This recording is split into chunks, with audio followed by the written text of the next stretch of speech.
Welcome to Man Does Tech, where I solve the problems you didn't even know you had. You start by opening Settings and tapping Screen Time. This is where restrictions live. If Screen Time is on, make sure you know the Screen Time passcode or the Apple ID used for recovery. Once done, tap Content and Privacy Restrictions to begin changing limits. You're taking control of what's restricted and why, so check both allowed apps and content restrictions first. These initial steps unlock the detailed controls you'll edit next, and they prevent accidental lockouts while you change settings.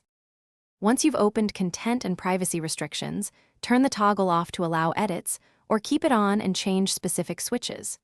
You'll remove app restrictions by selecting allowed apps or by editing app limits to increase or delete time caps. For content, navigate to Content Restrictions and pick appropriate ratings, web access, and purchase settings. These control what content is visible and downloadable.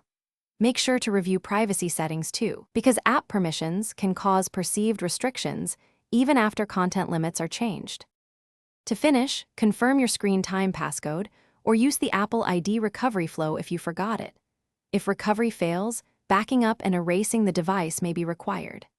Next, sign out and back into iCloud so Screen Time syncs across devices, and then restart your iPhone to apply changes cleanly.